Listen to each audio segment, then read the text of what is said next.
this. They direct and they protect. And the other thing about a guardrail, and this becomes important as we talk about how this applies to our lives, is that guardrails are never placed in the danger zone.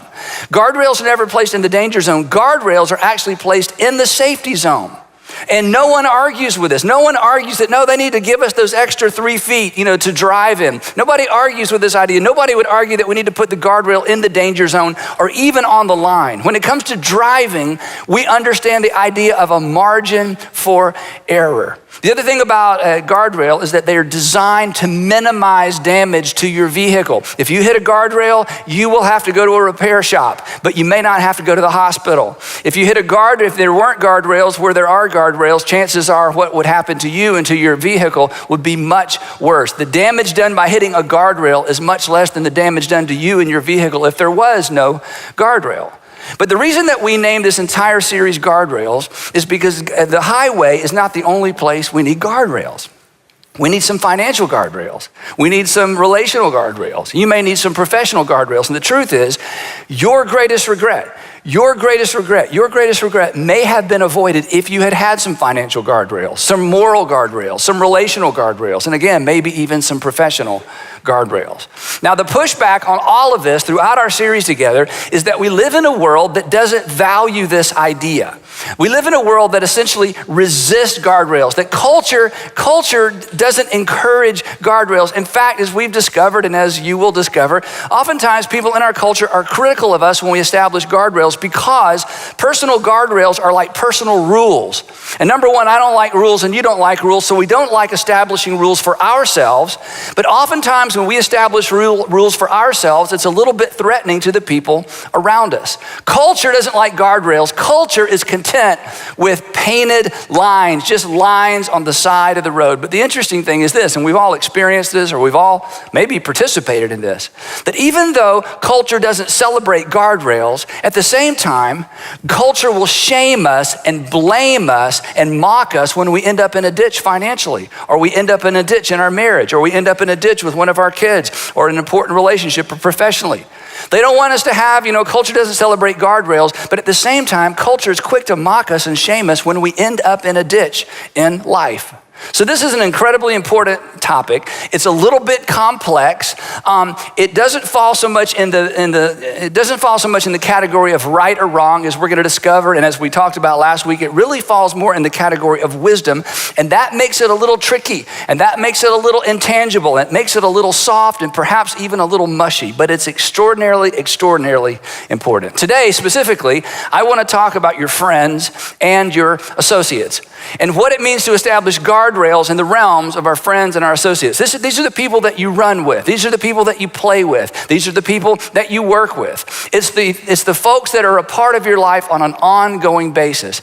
And the reason we need guardrails relationally, and the reason we need guardrails even with the people that we consider our friends, is what we've already said. It's the folks we've met that generally are part of our greatest regret. Now, the pushback today a little bit, just to kind of jump ahead, is that as I'm talking, you may be tempted to think, gosh, you're being so judgmental because we're talking about your friends. These are my friends. These are the people I work with. They've been in my life a long time. And it sounds like you're asking me to be judgmental. So I want to talk about that right up front because this is a big, big deal.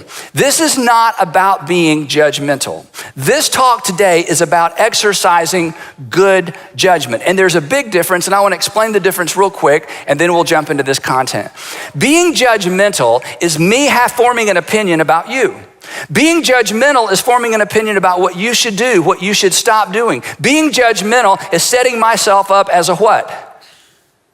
Starts with a J. A judge, right. Being judgmental is about, I trick questions and nobody wants to answer out loud. That's the advantage of watching from a remote site, right? So if I'm judgmental, I've set myself up as a judge and I'm judging your behavior. Judgmental is when I draw like a critical or maybe a harsh conclusion about you, expecting you to act or be different. But good judgment is different. Good judgment is about me. Good judgment is about drawing conclusions about my life. Good judgment is, in light of my past experience, the things that are most tempting to me, where I've been in the past, what happened in that last relationship, that last marriage, the way I grew up, in light of my past experience, in light of my current circumstances, I'm really mad. Current circumstances, just broke up. Current circumstances, just started this new job. In light of my current circumstances, in light of my future hopes and dreams, what is the best thing or what is the wisest thing, not for everybody else to do? I'm not judging you. What you do is none of my business. What is the wise thing for me to do? Judgmental assumes something about the other person. This is all about you. This is how you should respond in light of your future hopes and dreams. Now, years ago, I coined this phrase, and I've only probably used it out loud 2 or 3 times, so it's sort of an internal thing, and I'm gonna share it with you. And if you think this is harsh, then please don't judge me, okay? Let's just say that, okay? But every once in a while, I find myself drawn into or in relationship or doing business with or a vendor or, somebody that there's just something, I don't know. And so the phrase I came up with for me, and you can use this, and again, I don't generally say this out loud, I have a couple times. My statement is this: I'm not emotionally mature enough to do business with you. I'm not emotionally mature enough to be your friend. Sandra and I don't feel like we're emotionally mature enough to be a part of that. In other words, I'm not telling you how to live. I'm not telling you what to believe. I'm not telling you what you should, where you should go. And I'm not judging you. I'm just looking at me. I'm just looking at us. And based on our past and where we are and where we want to be, we're just not ready for it. Now, a couple of times when, there's been situations people have kind of pushed for a relationship or push, and I have said, you know what? Here's the deal. I'm not blaming you. I'm not being critical of you. It's on me. I'm not emotionally mature enough to be involved in this anymore. So you can borrow that. The point is, this is not about judging other people. This is about making wise decisions in light of the fact, come on, we've already acknowledged that your greatest regret involved people you had met. And most of us can think of at least one person, some of you half a dozen, you wished you'd never met. Now, is that being judgmental? No, that's hindsight that says, I wish I had used better judgment. Now, if that doesn't help, let me go at it from a different angle. When you were a child, when you were growing up, when you were middle school or high school, your mom or dad or your mom and dad or your uncle or your grandparents or whoever had responsibility for you, if they were good grandparents, aunts, uncles, or parents, they were paranoid regarding your friends. They were. They paid such good attention to your friends, right? In fact, there were times when they said, you can't go over there, she can't come over here, you can't date her, they would forbid you. Some of your moms read your journals. Ladies, if you had journals, they would sneak in there and read your journal. You'd find out, you'd be so angry, and you'd put tape on the bottom of your door to see if anybody came in your room, and then your mom took the door off. I know that's kind of a thing, take the door off. We never did that. That's kind of odd, but hey, sometimes you got to do what you got to do. Some of you, they were so extreme and the situation was so extreme, maybe they pulled you out of that school and put you in a different school. Maybe they just packed up and moved, just left the community, left the state. We're going to London. We got to get you out of this environment, And when you were on the receiving end of that, your response was like, most kids are like, you're being so judgmental, you're judging my friends. Well, now many of you are parents and you are paranoid, okay? And the reason you're paranoid is because you remember who? You remember you, right? You remember your friends and you look back. In fact, when I asked the question, have you ever met somebody you wish you'd never met? Some of you went as far back as college. Some of you went as far back as high school. So what your mama knew and what you know is that this is a thing. I mean, there's a relationship between what happens there's a thing that goes on in relationships that can be super healthy or it can be super negative. Now that you're a parent, you have some big advantages over your parents in most cases because you can stalk your kids' friends. And in fact, it's true. Come on, this is true, right? By the time you meet your kids' friends, you already know everything about them. You know where their dad works, where their mom works, the fact that there's a divorce, who their sisters are, where their parents went to college. I mean, you know all that stuff. Now, is that being judgmental? No, that's just being nosy. No, No, it's because you care. It's because you care. It's not that you're trying to tell other parents how to raise their kids or tell other kids what to do. It's because you care about the person that God has put in your home, your son or your daughter. And when you kind of come down on them hard, they say what, we all said, you're so judgmental, you're so judgmental. And as a parent, you're saying, no, I'm just exercising good judgment. I'm exercising good judgment. And the reason is because as I said, what your mama knew, that our friends, that your kids' friends, that our friends determine the direction and the quality of our lives. This is just true, that our friends determine the direction and quality of our lives. Let me say it this way, that the thing that makes friendship marvelous is also the thing that makes it so hazardous and so dangerous. The thing about a great friendship or a great group of associates is that, you have stuff in common. It's easy, it's relaxing. But what happens when you're around people you consider friends, and this is supposed to happen, is you drop your guard. You let your guard down. And with certain groups of people, that's safe. But with other groups of people, that's dangerous. But that is the nature. That's not a good or bad thing. That's just a thing. That's just the nature of relationships and the nature of friendships. So the thing that makes, relationships so powerful is the thing that makes them so hazardous. You may not know this about yourself, but you are an acceptance magnet. This is part of being human. You are drawn to environments where you are accepted deeply. We all are. And if those are good environments, great. If they're not, that's not great, but we're drawn there either way. We are drawn toward places where we feel safe, where we feel accepted. And you've seen this happen with other people. You maybe can remember this from something in your past, but this is a continuous, ongoing dynamic, which means when it comes to relationships, friendships, associates, we need to be a little bit on our guard. We need guardrails. Now, if your experience doesn't prove this to you, or that's not enough evidence, my assistant, Diane Grant, sent me an article last week because she knew I was talking about this. And it's an article written by a neuroscientist, Maureen Cerf, who is a professor at Northwestern University. And for over 10 years, he has been studying relationships and decision-making and the relationship of decision-making on relationships. And here's what he has discovered, that what we have observed about people influencing other people isn't just behavioral, it's actually neurological, that something happens in your brain. In fact, in this study, they've discovered that the brain waves of people when they spend time together actually begin to look identical. That the brain waves, before the behavior, before the attitude change, there is something that happens on the inside in our brains when we spend time with other people. Brain waves begin to line up. Now, that's kind of scary. That can encourage you or discourage you. Here's what he says, a couple of statements from the article. He says, the more we study engagement, we see time and time again that just being next to certain people actually aligns your brain with them. So look to your left, look to your right, okay? That while we sit here together, your brain waves are being aligned with them. In fact, it just happened. It did. Let me tell you how it just happened. Words came out of my mouth. I vibrated the air in the room, and your brain took those vibrations and turned them into words, and then you laughed with people you've never met with before. It just happened. Your brain wave, just me making you laugh together kind of lined you up. That's kind of scary. He says, this isn't just behavioral. This is neurological. He goes on and he says this, and this is pretty powerful. If people want to maximize happiness, that's me, and minimize stress, that's you.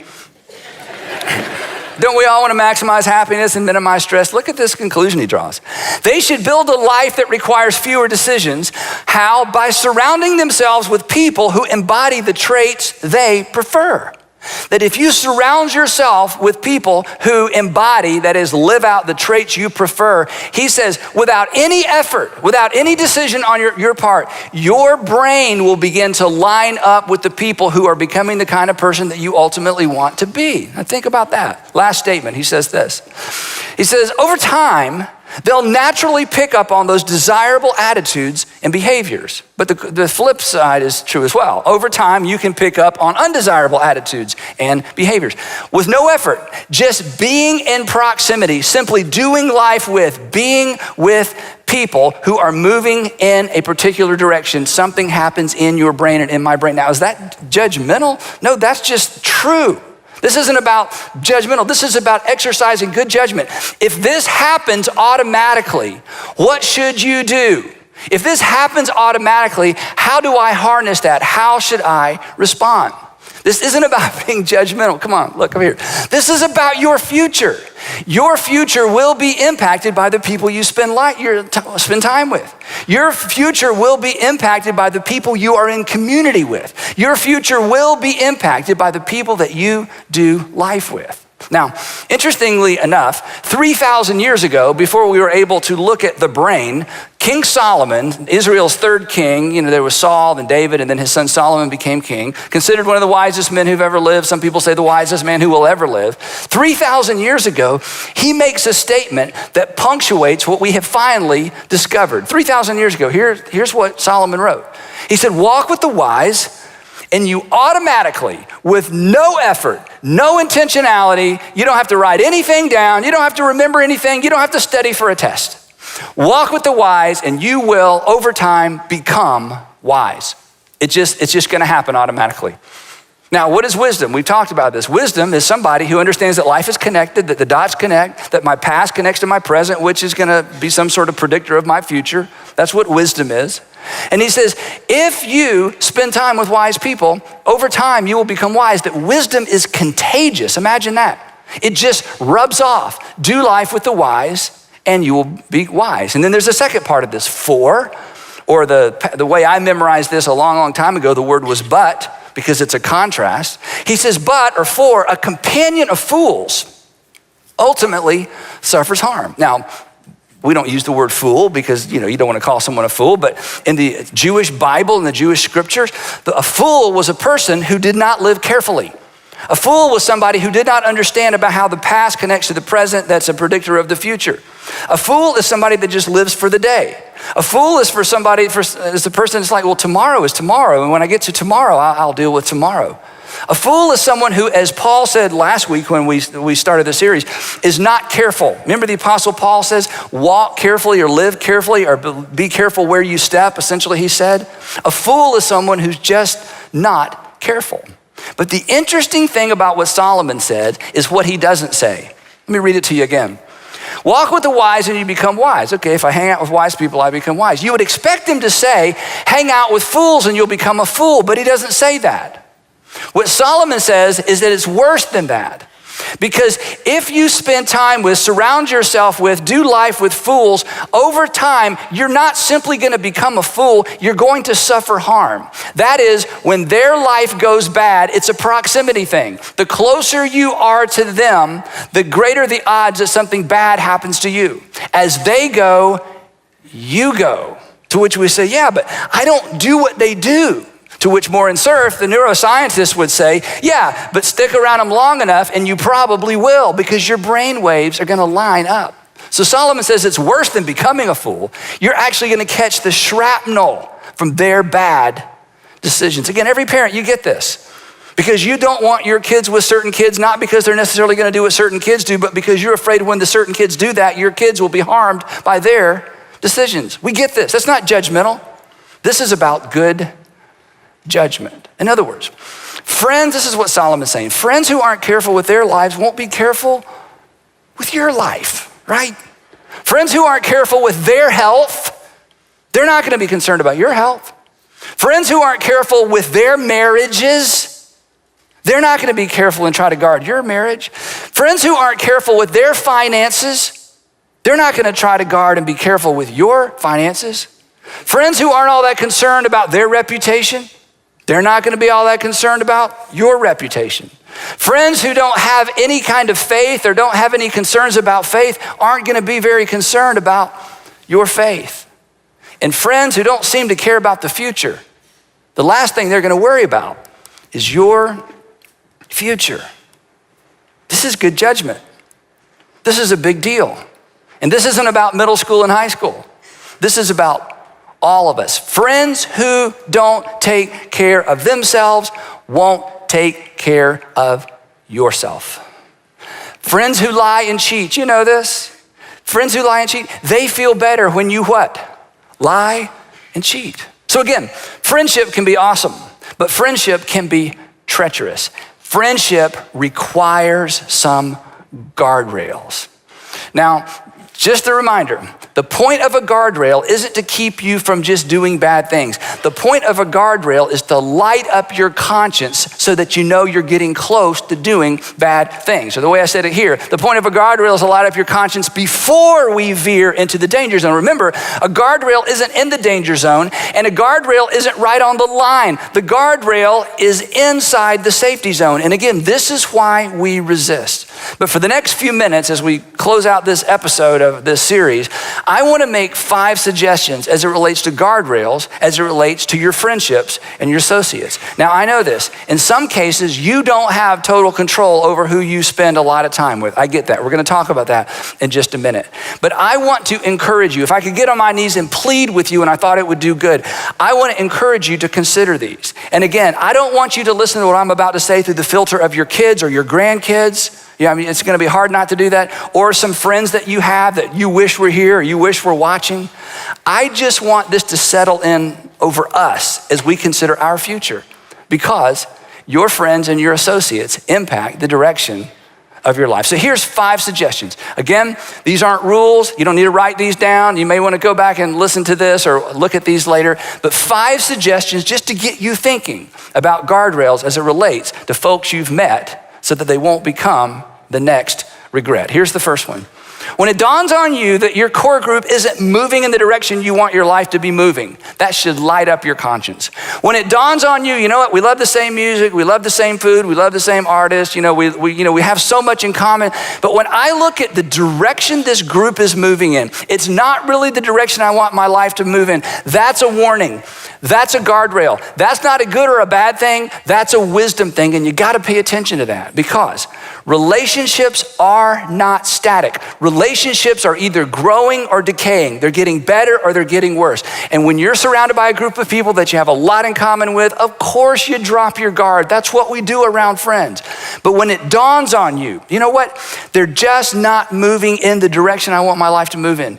That should tip you off that perhaps I need to rethink this group of friends or this group of associates. Where people are heading is a good indicator of where they're leading. And none of us think about our group of friends as leading us anywhere. But here's what you know in hindsight. Your friends ultimately lead you, just like you are ultimately leading other people through a group of friends. This is just the nature of relationships. So when it dawns on you, your core group isn't moving in the direction you want your life to be moving, that should light up your conscience. Here's the second one. When you catch yourself pretending to be someone other than who you really are, that should light up your conscience. In other words, when you catch yourself nodding and you're thinking, I don't believe this, but my head's doing this, what's going on? Or you find yourself going like this and you're thinking, no, I actually agree, but everybody else's head's doing this. I think neurologically, all of a sudden our brains are all connected. We're all doing this and I should be doing, what's going on? When you feel the pressure to pretend to be somebody other than who you truly are, that's a red flag. That should light up your conscience. That should make you rethink or reconsider the nature of this relationship. Because as you know, your views and values hopefully are being shaped around things that are going to serve you well in the future. But when you find yourself agreeing on the outside with things you disagree on the inside, hey, that's a red flag. That should light up your conscience. Don't settle for friends who force you to pretend to be somebody you're not. Because here's why. Because you are lying to them, which means you're not a good friend. And if you lie to yourself long enough, you will become someone other than yourself. This happens all the time. And pretending is lying, and pretending is never healthy. So if you're, again, surrounded with friends and you find yourself pretending to be somebody other than you're not, you just need to pay attention to that. Do you need to do something immediately? I don't know. But you need to pay attention to that. Third one is this. When you feel pressure to compromise. Not once you've compromised. That's, we've gone past the guardrail into the ditch, right? Not when you've actually compromised, but let me put it this way. When something that before wasn't a real temptation, but suddenly it's become a live option, that should light up your conscience. When something that's never been a real temptation before becomes a live option, you've always just said, no, thank you. No, I'm going to go. I'll go on home. No, you guys go, or you ladies, you go. And you find yourself driving home thinking, you know what? I think I'll go. Or no, I shouldn't. When what has never been a temptation, never been an issue, never been a problem before, when it becomes on the inside, when it becomes right here, a live option, a real consideration. Maybe I should rethink that. There's probably nothing wrong with that. You know, they're always inviting me. That should just light up your conscience. Now, what should you do with that? I don't know, that's up to you. But it should bother you. It should bother you. It should bother you. Again, not when you've crossed that line, when suddenly you find yourself imagining what it would be like if you had. The next one, number 4, is this. When you catch yourself thinking, I'll go, but I won't participate. Now, you laugh. I'll just go, but I won't participate. Let me just ask you a question because it'll bring instant clarity to this. Would you buy this from your 14-year-old daughter? No, it's 12 guys, but me and my girlfriend are gonna go, but Dad, they're gonna be doing bad things, but I'm not gonna participate. Well, honey, you just go right ahead, that'll be fine. No, you give your daughter 2 options. Either you stay home or I go with you. You choose, okay? You have 2 options. I'm not saying no, I'm just saying there's gonna be 3 guys there. You're looking at the 3rd one, right? So, we wouldn't buy this from our kids or our younger brother or sister or our nieces and our nephews or our granddaughters or grandsons. Why would we buy it from ourselves? When you start that conversation, I'm not saying you shouldn't go. I'm just saying when this conversation starts in my head or your head, it should bother us. It should ding our conscience. We just bumped up against a guardrail. Very little damage done. But pay attention to the conversation you're having in your heart. When you catch yourself thinking, I'll go, but I won't participate. The last one is this, is when you hope the people you care about don't know your whereabouts. When you hope the people you care about don't know your whereabouts. And even once you get to whereabout you're going, even if you do nothing wrong, even if you don't break any laws, even if you're not in any way unfaithful or do anything to embarrass yourself or your family, the fact that in your heart and in your mind, you have begun, don't miss this, you have begun, this is the nucleus of a lie. You haven't lied yet. But if you think you would be tempted to lie so they don't know where you are or who you are with, that should bother you. Not because you've done anything wrong, but because you have established a guardrail. If you wouldn't want to have to tell them, if you hope they never find out, that should bother you. Come on, we're adults. That should be enough. That should tip you off. Okay, if I don't want the people that I care about to know where I am, to know my whereabouts, then I have no business going. Now again, in culture, it's like, oh, come on. You know, it's just this, it's just that. They won't know, and if they find out, just tell them. I mean, really, you feel like you got to tell her, you got to tell them, and you're like, well, no, yeah, on the inside, yeah, but on that, no, you're right. Oh, who am I? There we go. Now, if I get this. If this sounds kind of over the top and narrow and so judgmental, or maybe, this is good for kids, but not for me, I get that. But here's why I'm adamant. Here's why I'm sure. Here's why, again, if I could get on my knees and beg you to do this and you do it, here's why I feel so strong about this. Partly because of what I do and the stories I hear. Partly because of the world we live in. Partly because I know myself. And partly because tomorrow morning, hundreds of people in this community, thousands of people in our city, maybe tens of thousands of people in our state, and hundreds of thousands of people all over our country are gonna wake up tomorrow morning, stumble in the bathroom, look in the mirror and wonder. They're gonna wake up and look at who they woke up with and they wonder. They're gonna see in the mirror a person that they didn't think they would ever see in the mirror. And they're gonna wonder. And they're gonna wonder, how did this happen? How did this happen? How did this happen to me? How did I get here? Whose life is this? And the answer to all of their questions is the same answer. Our friends still determine the direction and the quality of our lives. It's why you need guardrails. It's why I need guardrails. It's why we need some internal rules that light up our conscience, not when we get into the danger zone, but long before we get there. Now, Jesus said something so significant, but we missed this. This is one of those little subtle Jesus sayings. It's not a popular one, it's not a famous one, but it should be. When Jesus was on the earth and when Jesus taught, there was a group of people that always had a counterpoint for every one of his points. No matter what Jesus said, they had an argument against it.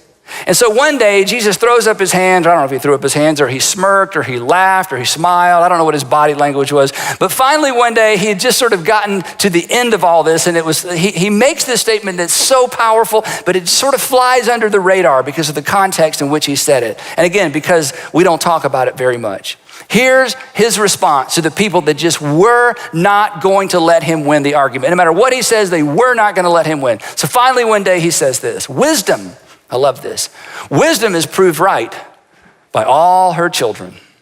In other words, time will tell. Wisdom always has the last at bat. Wisdom always has the last word. But because wisdom is not an absolute, there is always a counter argument to be made. In other words, these 5 suggestions I've given you, I guarantee you, you are smart enough to go home or get in the car with your friends or your family or to sit down with me and give me a counterpoint for all of those things, why that's the most ridiculous thing in the world, why that's silly, Andy, you shouldn't tell people like that, you shouldn't plant those kinds of seeds, you're so judgmental, you're making everybody be afraid. I mean, and you could win the argument because wisdom is not an absolute.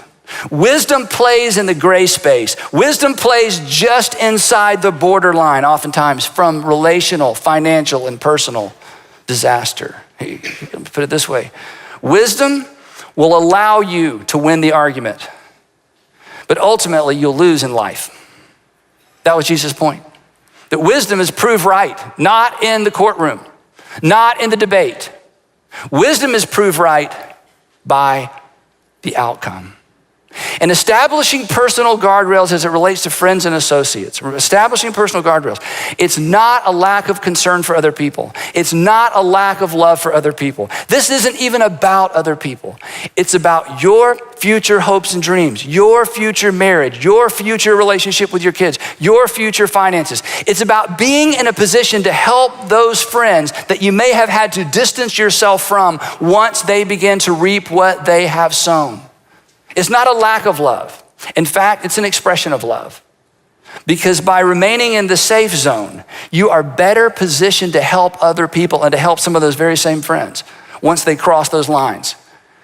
And life begins to come back, and life comes back and begins to haunt them when the results of their decisions begin to come back and show themselves in their lives, their relationships, their finances, and their families. Wisdom, Jesus was right. Wisdom is proved right by all her children. Walk with the wise and become wise. As Paul said, be careful how you live, not as unwise, but as wise, making the most of the day, for the days are distant. In this experimental rhythm, I'm here to buy a symphony of dreams in an indie rock scene. In this layered dance where my heart's been. I'm lost in the music, in the simply dream, with a classic tune that I can't quite see.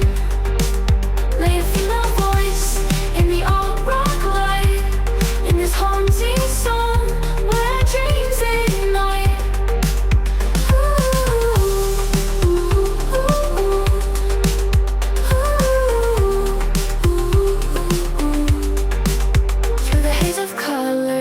Starry nights, I found my rhythm in the soft moonlight.